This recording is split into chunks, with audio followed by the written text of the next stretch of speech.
कसलाही पाक न वापरता ओल्या नारळाचे डिंक लाडू केलेले आहेत. कमी गोड पण महिनाभर टिकतात.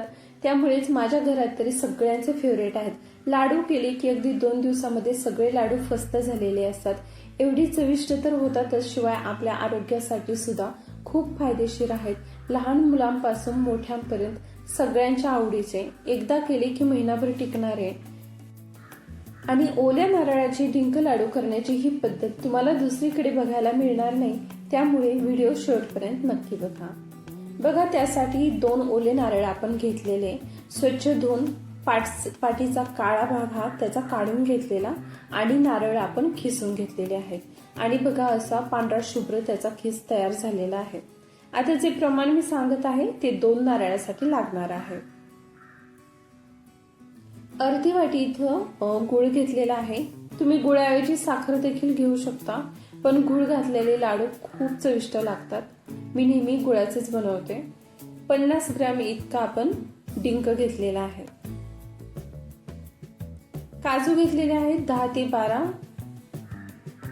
1.5 चमचा खसखस आपण भाजून घेतलेली आहे. बदामाचे काप घेतलेले आहेत. पिस्त्याचे काप घेतलेले आहेत आणि अर्धा चमचा इतकी वेलची पूड घेतलेली आहे.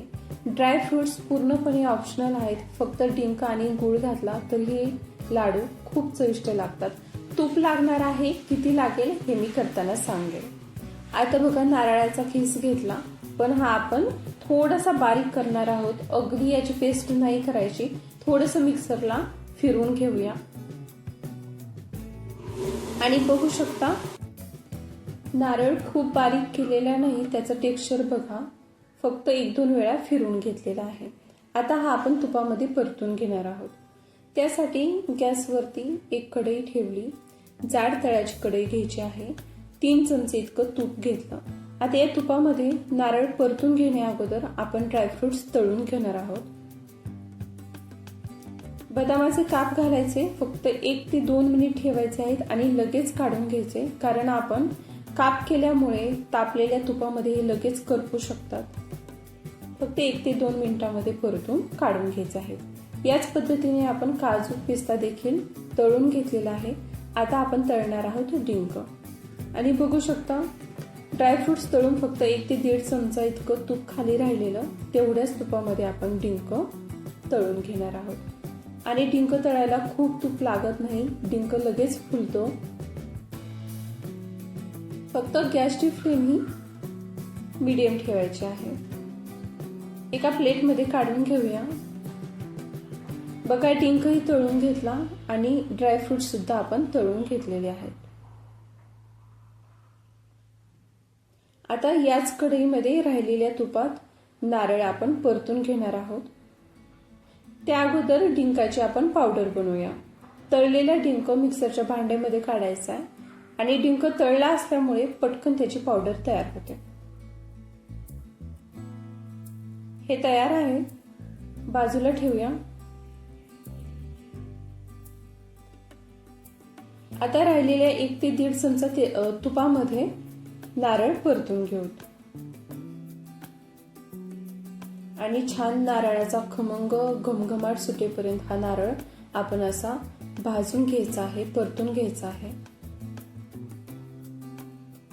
नारळ ओला असल्यामुळे कढईच्या तळाशी लगेच चिटकण्याची शक्यता असते. त्यामुळे काय करायचं, गॅसची फ्लेम ही मीडियमच ठेवायची आहे आणि मंद आचेवरती हा नारळ परतून घ्यायचा आहे.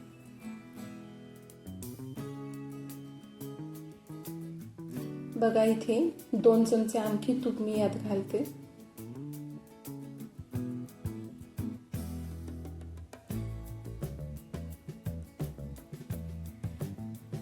आणि सतत हलवत ठेवायचं, म्हणजे तो खाली चिटकणार नाही. आणि बघा नारळाचा थोडा कलर चेंज झालेला आहे. नारळामधलं बऱ्यापैकी पाणी कमी झालं. सगळ्या घरात घमघमाट सुटला. नारळ भाजलेला. त्यामध्ये आता अर्धी वाटी गूळ घालायचा आणि गूळ छान वितळेपर्यंत असंच हलवत ठेवायचं आहे. आता या नारळाला गुळामुळे छान चिकटपणा येईपर्यंत आपण हे असंच परतून घेणार आहोत. बघा 3 ते 4 मिनिट झालेले आहेत. नारळाचा पूर्णपणे रंग चेंज झालेला आहे आणि बघा असं चेक करायचं, याचा छान चिकट असा गोळा होत आहे. आता या स्टेजला वेलची पूड घालायची, भाजलेली खसखस घालायची आहे, तळून घेतलेले सगळे ड्रायफ्रुट्स घालायचे, डिंक पावडर घालायची आणि सगळं काही एकजीव करायचं आहे. डिंक पावडर नारळामध्ये छान मिक्स करून घ्यायची आहे. गॅसची फ्लेम ही लो ठेवायची आणि हे छान एकत्र करून घ्यायचं आहे.